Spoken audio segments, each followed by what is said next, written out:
तो बच्चों, आज हम डीसीए कोचिंग की ऑनलाइन क्लासों के विषय में चर्चा करेंगे, क्योंकि पूरा विश्व है जो आज कोरोना से पीड़ित है, जिसकी वजह से बहुत से जो बच्चे हैं वो शिक्षा से दूर हो गए हैं। और इसी के चलते हमारी डीसीए कोचिंग की तरफ से आप सभी को ऑनलाइन क्लासेस ज्वाइन करवाई जा रही है। और आज हम कक्षा 10 के विद्यार्थियों के लिए गणित के विषय है, उसी पर हम चर्चा करेंगे। तो सबसे पहले हम कक्षा 10th के लिए जो टॉपिक लेंगे, उसमें सबसे पहले हम जो सबसे पहले बेसिक नॉलेज की हम बात करेंगे। तो बेसिक नॉलेज में सबसे पहले हम लेंगे संख्याओं का ज्ञान, यानी कि हम जो संख्याएं लेंगे, यानी कि हम मान के चलते हैं कि जो संख्याएं हैं उसको हम एक संख्या रेखा के माध्यम से समझना चाहते हैं। ये हमने लाइन ड्रॉ करी है, जिसको हमने दो पार्ट में डिवाइड किया है।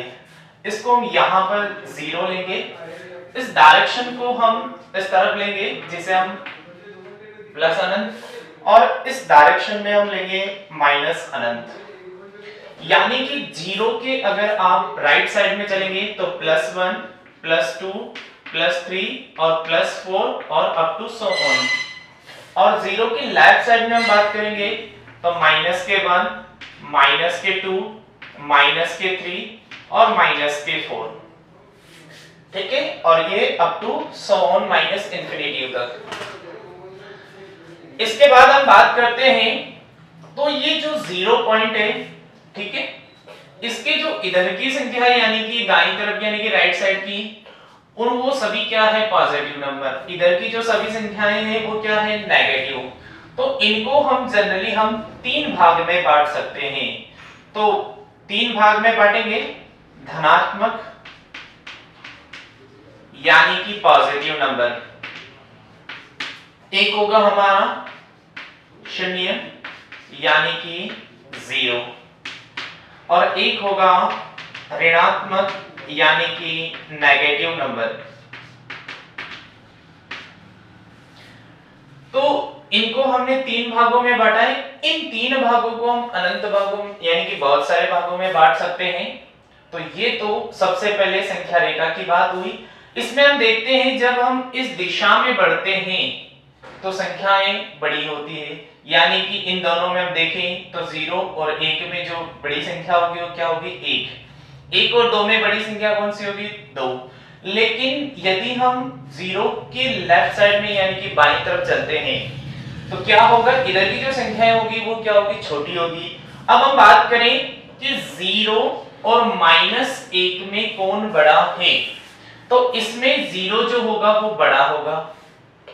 अगर हम 2 और -2 और -1 के बीच में बात करते हैं, तो जब आप इधर चलेंगे तो माइनस जो 2 होगा वो छोटा होगा और -1 क्या होगा? बड़ा। -1 बड़ा होगा और -2 क्या होगा? छोटा होगा। इसी तरह हम आगे चलते, यदि पूछा जाए कि 2 और -2 में कौन बड़ा है, तो क्या होगा? 2। यदि हम बात करें 0 और -2 में कौन बड़ा है, तो क्या होगा? 0। यानी कि जब आप 0 के लेफ्ट साइड में आगे बढ़ते हैं तो संख्याएं छोटी होती चली जाती है, और यदि आप 0 के राइट साइड में बढ़ते हैं तो ये संख्याएं क्या होती है? बड़ी होती जाती है। ठीक है, इट मींस आप ये समझ सकते हैं कि माइनस की जो सभी संख्याएं हैं उनमें जो सबसे छोटी होगी वो बड़ी होगी, यानी कि -2 और -1। तो -2 और -1 में देखिए बड़ी संख्या कौन सी है? 2, यानी कि ये क्या हो जाएगी? छोटी, और ये क्या हो जाएगी? बड़ी। ठीक है, तो सबसे पहले इंपॉर्टेंट चीज है कि इनमें छोटी और बड़ी कौन सी है, तो इनका पता लगाना है। तो माइनस में जो छोटी होती है वो एक्चुअल में क्या होती है? बड़ी, और जो बड़ी होती है वो एक्चुअल में क्या होती है? छोटी। तो -2 छोटा हो गया किससे? -1 से। इसके बाद हम बात करते हैं, आगे चलते हैं, संख्याओं में बहुत सारी संख्याएं होती है। सबसे पहले हम जनरली जो जानते हैं वो होती है आपकी प्राकृत संख्याएं। कौन सी संख्याएं? प्राकृत संख्याएं, जिसे हम इंग्लिश में बोलते हैं नेचुरल नंबर। जनरली क्या बोलते हैं, नेचुरल नंबर। अब नेचुरल नंबर कहां से स्टार्ट होता है, जनरली हम जो बात करते हैं वो कहां से, 1 2 3 4 और ये इंफिनिटी तक जाता है, यानी कि अनंत तक जाता है। इसके बाद हम बात करते हैं, एक होता है पूर्ण संख्याएं।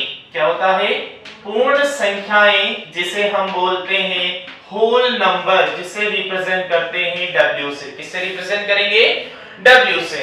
अब जनरली इसका पता लगाएं, तो जो होल नंबर यानी कि पूर्ण जो संख्याएं स्टार्ट होती है वो 0 1 2 3 4 और ये कहां तक जाती है, इंफिनिटी तक। अब हमें कैसे पता रहे कि पूर्ण वर्ग संख्या और प्राकृत संख्या, तो मोस्टली जनरली ध्यान रखिए, देखो पूर्ण संख्या को जब आप लिखते हैं तो ये पूर्ण में आप ये सोच के चलेंगे क्या है, 0, और जब आप होल नंबर लिखते हैं तो HOLE, तो इसमें भी क्या आएगा, 0।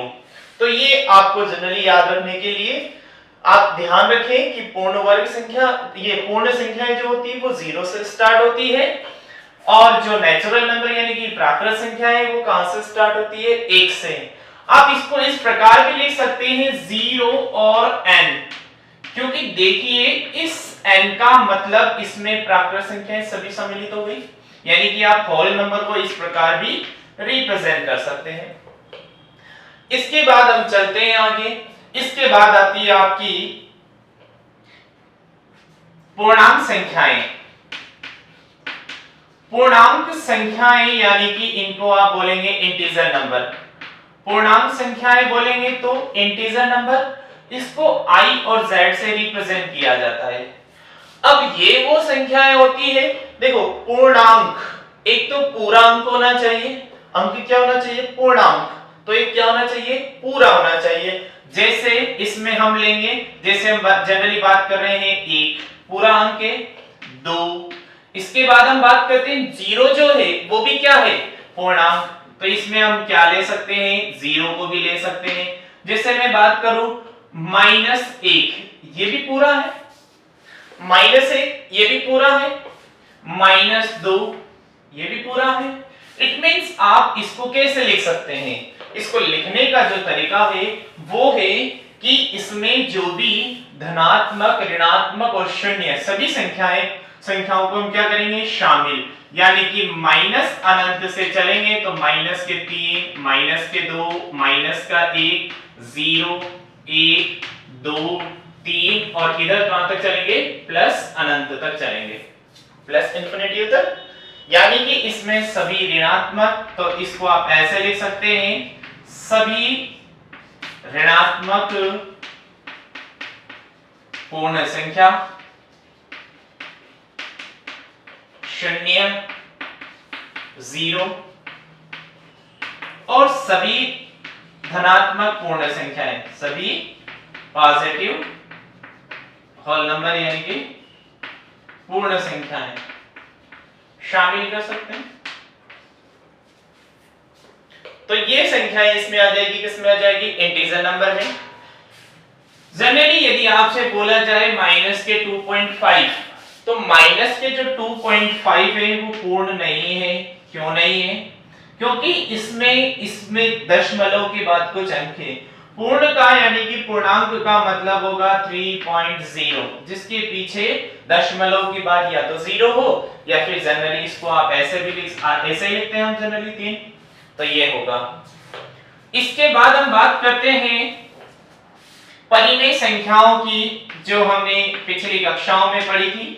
परिमेय संख्याएं यानी कि रैशनल नंबर, जनरली हमने पढ़ा था, तो रैशनल नंबर को हम रिप्रेजेंट करते हैं q से। इसकी डेफिनेशन है वो डायरेक्टली इससे पता चलता है, RATIONAL, rational number.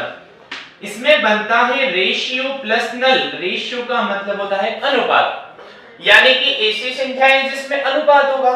It means ऐसी संख्याएं जो P/Q के रूप में लिखी जा सकती हो, लेकिन इसके लिए एक मस्ट कंडीशंस होती है, जहां Q is not equal to 0, यानी कि Q का मान क्या नहीं होना चाहिए, 0।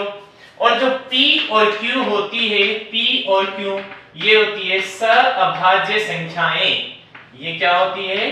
सअभाज्य संख्याएं, सअभाज्य संख्याएं होगी। इसके बाद हम आगे चलते हैं। ये रैशनल नंबर हो गया। तो रैशनल नंबर का मतलब हो गया जो जिनको किसके रूप में लिखा जा सकता है? p बटा q के रूप में। किसके रूप में? p बटा q के रूप में, जहां q का मान होगा वो 0 नहीं होगा और p और q क्या हो जाएगी? सअभाज्य संख्याएं हो जाएगी। इसके बाद हम बात करते हैं वास्तविक संख्याएं, जो हम उच्च कक्षाओं में पढ़ेंगे। वास्तविक संख्याएं, इसको इंग्लिश में बोलते हैं रियल नंबर। रियल नंबर का मतलब हो गया जनरली सभी संख्याएं। इसमें आप लिख सकते हैं 2.5, 3.3, इसमें आप और भी ले सकते हैं, 0 भी ले सकते हैं, 1 भी ले सकते हैं। तो ये जो ऐसी डिजिट्स होगी यानी कि दशमलव की हो, चाहे प्राकृत संख्या हो, चाहे पूर्ण संख्या हो, चाहे पूर्णांक संख्या हो, चाहे परिमेय संख्या हो, उनको किस में ले लेंगे? रियल नंबर में। ठीक है, किस में लेंगे? वास्तविक संख्याओं में ले लेंगे। इसके बाद एक और आती है आपकी सम्मिश्र संख्याएं, जो हम 11वीं कक्षा में पढ़ेंगे। देख लेते हैं सम्मिश्र यानी कि सम्मिश्र संख्या यानी कि कॉम्प्लेक्स नंबर। ठीक है, तो जो सम्मिश्र संख्या होगी, कॉम्प्लेक्स नंबर होंगी, उसे जनरली देखिए इसको लिखते हैं x प्लस आयोटा y।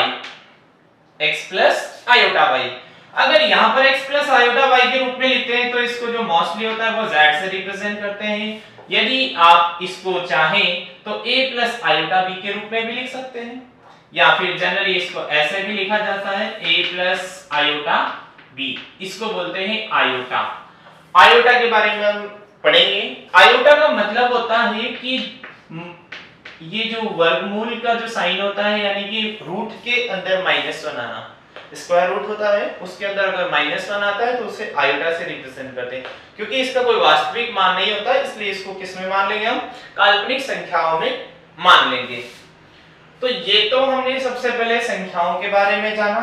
इसी के बाद आपकी इसमें होती है अपरिमेय संख्याएं, जो आपके 10वीं के सिलेबस में है। अपरिमेय संख्याएं जिनके बारे में हम पढ़ेंगे कि जैसे √3 होती है। जैसे मान लीजिए इसमें हम यहाँ पर नोट करते हैं, इसको यहाँ पर मैं हटा रहा हूँ, यहीं पर मैं बता रहा हूँ आपको, ये होती है आपकी अपरिमेय संख्याएं, जिसको हम बोलेंगे इरेशनल नंबर। अपरिमेय संख्याएं जिसे हम बोलते हैं रैशनल नंबर, जिसे q ऑफ डैश या qc से रिप्रेजेंट करते हैं। इसमें वे संख्याएं आती है जिसमें या तो q की वैल्यू जो होती है वो 0 हो जाए। इसके अंदर कुछ ऐसी संख्याएं जैसे √2 है, √3 है और √5 है। इसके विषय में हम दूसरी प्रश्नावली में पढ़ेंगे, जिसमें हम सिद्ध भी करेंगे। क्वेश्चन भी पूछा जाता है बोर्ड में कि सिद्ध कीजिए कि √2, √3, √5 या 2 प्लस √3 एक अपरिमेय संख्या है। तो उनको इसी डेफिनेशन से हम सॉल्व करेंगे, तो उसके विषय में हम आगे चर्चा करेंगे। तो यहाँ पर हमने जो पढ़ा उसमें सबसे पहले हमने प्राकृत संख्याओं के विषय में पढ़ा। तो जो प्राकृत संख्याएं होगी, प्राकृत संख्याओं में सबसे पहले क्या आएगा, कहां से स्टार्ट होगी? तो प्राकृत संख्या जो जनरली स्टार्ट होगी वो कहां से होगी? 1 से स्टार्ट होगी, और 1 से कहां तक चलेगी? अनंत तक चलेगी। इसी के बाद हम बात करेंगे पूर्ण संख्याएं। तो पहले जनरली जो हमने बात करी नेचुरल नंबर यानी कि प्राकृत संख्याएं, वो कहां से स्टार्ट होगी? 1 से चलेगी और कहां तक जाएगी? अनंत तक जाएगी। इसके बाद हम मोस्टली जनरली बात करें होल नंबर, तो होल नंबर कहां से स्टार्ट होगा? 1 से स्टार्ट होगा। कहां से स्टार्ट होगा? 1 से स्टार्ट होगा और कहां तक जाएगा? ये भी अनंत तक जाएगा। मोस्टली सेलेक्टेड याद रख लें। इंटीजर यानी कि पूर्णांक होगा, तो इंटीजर और पूर्णांक में हमको याद रखना है सभी पॉजिटिव, सभी नेगेटिव और 0। तो 3 टाइप की संख्याएं होगी। शून्य होगा यानी कि 0 होगा, सभी पॉजिटिव, सभी नेगेटिव नंबर होंगे। इसके बाद हम बात करते हैं परिमेय संख्याओं की, यानी कि जिनको हम p/q के रूप में लिख सकते हैं, यानी कि p/q के रूप में लिख सकते हैं। और वास्तविक संख्याओं के बारे में हम, और यहां से हम बात करेंगे इरेशनल नंबर, जो जनरली जिनको हम p बटा q के रूप में नहीं लिख सकते उन्हें हम क्या बोलेंगे, अपरिमेय संख्याएं बोलेंगे। आगे चलते हैं। इसके बाद देखिए संख्याओं में हम आगे बढ़ रहे हैं, तो बेसिकली हम सबसे पहले बात करेंगे सम संख्या। सम संख्या इसको हम बोलते हैं इवन नंबर। कौन सा नंबर, इवन नंबर। इंग्लिश में इसको बोलते हैं इवन नंबर। तो ये हो जाएगा आपका इवन नंबर। तो इवन नंबर की हम बात करते हैं तो इवन जो नंबर होगा वो स्टार्ट, देखो इवन नंबर क्या होता है, डेफिनेशन है इसकी, वह संख्याएं जो 2 से पूर्णतः विभाजित होती है। ऐसी संख्याएं जो 2 से पूर्णतः विभाजित होती है, अर्थात जिनमें 2 का पूरी बार भाग जाता है। जनरली हम देखिए जो विषम संख्या, ये सम संख्याएं होती है वो 0, 2, 4, 6, 8 और 10। तो ये जो संख्याएं होगी वो क्या होगी, सम संख्याएं होगी। तो 2, 4, 6, 8, 10। 0 को भी हम सम संख्या मानते हैं। क्या मानते हैं, 0 को भी हम क्या मानते हैं, सम संख्या। इसी के साथ हम बात करते हैं विषम संख्या। विषम संख्या इसको हम बोलेंगे ऑड नंबर। कौन सा नंबर, ऑड नंबर। तो ऑड नंबर में क्या आएगा, जो 2 से पूर्णतः विभाजित नहीं होगी, यानी कि जिसमें 2 का भाग नहीं जाएगा, जैसे 1, 3, 5, 7 और ये। तो इनमें 2 का भाग नहीं जा रहा, इसलिए इनको कौन सी संख्या बोलेंगे, विषम संख्या है। जिनमें 2 का भाग जाता है वो कौन सी संख्या है, सम संख्या है। कौन सी संख्या कहलाएगी, सम संख्याएं कहलाएगी। अब मोस्टली हम जो हमारे जो सिलेबस में है प्रश्नावली 2 की हम बात करेंगे, उसमें है अभाज्य संख्याओं द्वारा। अभाज्य संख्याओं द्वारा हम HCF LCM निकालना सीखते हैं। तो सबसे पहले हम बात करेंगे अभाज्य संख्या की। तो ये जो अभाज्य संख्या है वो क्या होती है, तो मोस्टली जो अभाज्य संख्याएं होती है इनको हम बोलते हैं प्राइम नंबर। इनको क्या बोलते हैं, प्राइम नंबर। अब प्राइम नंबर क्या होते हैं, तो इनकी डेफिनेशन जो है वो है कि ऐसी संख्याएं जिनमें खुद का और एक का भाग जाता है, जिनमें खुद का और एक का भाग जाता है, ऐसी संख्याएं क्या कहलाती है, अभाज्य संख्याएं कहलाती है। जैसे 2, 3, 5, 7, 11, 13 और इस प्रकार से। ठीक है, जो एक है न तो उसे भाज्य माना गया है न अभाज्य माना गया है। ऐसा क्यों, क्योंकि एक में पहला है खुद का भाग देंगे और एक में एक का भाग देंगे, तो ये इस नियम का खंडन करती है, क्योंकि ये दोनों एक ही हो जाती है। इसलिए इसको हम न तो भाज्य मानते हैं न अभाज्य मानते हैं। तो जो हमारी अभाज्य संख्या होगी वो कहां से स्टार्ट होगी, 2, 3, 5, 7, 11, 13, 17, 19, 23, 29, 31, 33, 41, 43 और 47। तो आप जनरली आप यहां से 1 से 50 तक की अभाज्य संख्याएं आप निकाल सकते हैं। निकालने के लिए मैं आपको एक तरीका बताऊंगा, आप कैसे कैसे उसको निकाल सकते हैं। 1 से 50 आप चाहें तो 100 तक निकाल सकते हैं और आप चाहें तो 150 तक निकाल सकते हैं। आपको 10th क्लास में मोस्टली 1 से 50 तक याद रखनी है। ठीक है, तो इसी को हम निकालना सीखते हैं कि अभाज्य संख्याएं, क्योंकि यहां से हमारे बोर्ड एग्जाम में क्वेश्चन पूछा जाता है कि अभाज्य गुणनखंड द्वारा, अभाज्य गुणनखंड द्वारा HCF और LCM ज्ञात कीजिए। तो मोस्टली हमें अभाज्य संख्याओं का ज्ञान होना चाहिए, नॉलेज होगी तो हम आसानी से। अब देखिए कैसे, जैसे मान लीजिए आपसे कहा गया है कि यहां पर मान लीजिए हम लेते हैं 140, हमने लिए कितना 140। अब आपसे कहा है इसके अभाज्य गुणनखंड द्वारा 140 और यहां ले लीजिए 160। ठीक है, अब हमें यदि अभाज्य संख्याओं के नॉलेज है तो हम इसके सही फैक्टर कर पाएंगे। तो गुणनखंड करते हैं तो पहली चीज एक हमेशा याद रखें, सबसे पहले जो भाग देंगे सबसे छोटी अभाज्य संख्या का दें। तो जैसे मान लीजिए सबसे पहले हमने किसका दिया, 2 का भाग हम इसमें देंगे तो कितनी बार जाएगा, 70 बार। फिर जब हम वापस इसमें 2 का देंगे कितनी बार जाएगा, 35 बार। अब इसमें हम जो भाग देंगे वो किसका देंगे, 2 का नहीं जा रहा तो 2 का नहीं देंगे, फिर 3 का भी नहीं जाएगा, 3 के बाद हम किसका देंगे, 5 का। यदि आपने सबसे पहले यहाँ 7 का भी भाग जा रहा है, अगर आपने 7 का भाग दे दिया तो ये इस प्रकार से होगा, तो ये क्या हो जाएगा, गलत। क्योंकि सबसे पहले हम क्या करेंगे, उससे छोटी जो छोटी अभाज्य संख्या है उसका भाग देंगे। तो 35 में हम किसका देंगे, 2 का नहीं जाएगा, 3 का नहीं जाएगा, किसका देंगे, 5 का। तो हमने किसका भाग दिया, 5 का। कितनी बार गया, 7 बार। और 7 में किसका, 7 का कितनी बार, 1 बार। और एक चीज हमेशा याद रखिए, अभाज्य संख्याओं में केवल अभाज्य संख्या का ही भाग जाएगा, अभाज्य संख्याओं में केवल अभाज्य का ही जाएगा। अब यहाँ पर 7 क्या थी, अभाज्य संख्या, इसलिए अभाज्य में अभाज्य का भाग दिया। इसी तरह इसी प्रकार इधर चलते हैं तो इसमें 2 का भाग देंगे तो कितनी बार जाएगा, 80 बार। फिर हम देंगे 2 का भाग तो कितनी बार जाएगा, इसमें 40 बार। फिर 2 का भाग देंगे कितनी बार, 20 बार। फिर 2 का भाग देंगे कितनी बार, 10 बार। और फिर इसमें 2 का भाग देंगे तो कितनी बार, 5 बार। और इसमें अब किसका देंगे डायरेक्टली, 5 क्या है, अभाज्य संख्या, तो 5 में किसका भाग, 5 का भाग, तो कितनी बार जाएगा, 1 बार। तो ये इसके क्या हुए, प्राइम फैक्टर निकालना, यानी कि अभाज्य गुणनखंड निकालना। अब मोस्टली आपको 1 से 50 तक मैं लिखकर बता देता हूं कि कैसे निकालते हैं।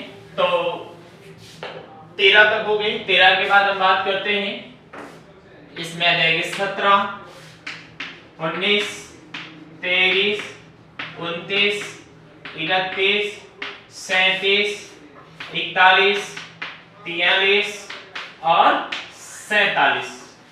ठीक है, तो 2, 3, 5, 7, 11, 13, 17, 19, 23, 29, 31, 37, 41, 43 और 47। ये क्या हो जाएगी आपकी 1 से 50 तक की अभाज्य संख्या है। फिर भी इसके लिए मैं आपको एक ट्रिक बता रहा हूं कि मतलब एक तरीका बता रहा हूं कि आप कैसे निकाल सकते हैं। आप चाहें तो 1 से 150 तक निकाल सकते हैं। कैसे निकालेंगे, अभाज्य संख्या निकालने के लिए आपको क्या करना है, सबसे पहले अभाज्य संख्याएं कैसे निकालते हैं। तो सबसे पहले जनरली निकालना बहुत ही सिंपल है। सबसे पहले आपको क्या करना है, आपको यहां पर काउंटिंग करना है, जैसे 1 2 3 4 5 6 7 8 9 और 10। जनरली आप छोटी कक्षाओं में पढ़ चुके होंगे, फिर भी देख लीजिए। इसके बाद 11 12 13 14 15 16 17 18 19 और 20। इसके बाद हम बात करते हैं 21 22 23 24 25 26 27 28 29 और 30। और यहां आगे लेते हैं 31 32 33 34 35 36 37 38 39 और 40। और इसी तरह 41 42 43 44 45 46 47 48 49 और 50। यानी कि हम 1 से 50 तक निकालना चाहते हैं। तो देखिए, सबसे पहले हमने अभी थोड़ी देर पहले पढ़ा था, उसमें मैंने बोला था एक न तो भाज्य न भाज्य, यानी कि हम क्या करते हैं, एक को पहले ही क्रॉस कर देते हैं। अब एक को क्रॉस कर दिया तो एक के बाद हम आगे चलेंगे तो क्या होगा, एक के बाद 2।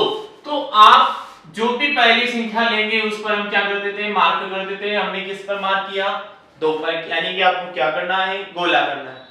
अब इस पूरी टेबल में, मतलब इस पूरी काउंटिंग में जो 2 से विभाजित होगी सबको काट दो। किस किस को, जो 2 से डिवाइडेड है, 4 6 8 10। फिर इधर चलते हैं 12 14 16 18 20, यहाँ मार्क करते हैं 22 24 26 28 और 30। इसके बाद 32 34 36 38 40 42 44 46 48 और 50। इसके बाद हम बात करते हैं, अगर आप 100 तक निकालेंगे तो 100 तक वही संख्या है जो 2 से विभाजित है, सबको काट दें, और 150 तक निकालेंगे तो 150 तक की संख्याओं को काट दें। इसके बाद हम बात करते हैं 3 की, तो 3 के मल्टीपल में यानी कि 3 के जो गुणज है सबको काट दें।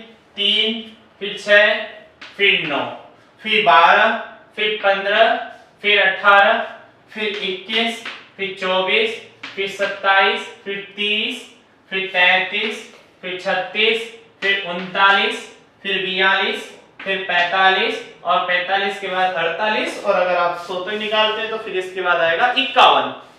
ठीक है, तो 2 हो गया, 3 हो गया। अब बात करते हैं 5 की, तो 5 पर गोला करें क्योंकि 4 तो पहले क्रॉस है, हमको केवल उसी पर गोला करना है जो जिन पर क्रॉस नहीं है। तो देखिए हम 5 पर गोला कर रहे हैं।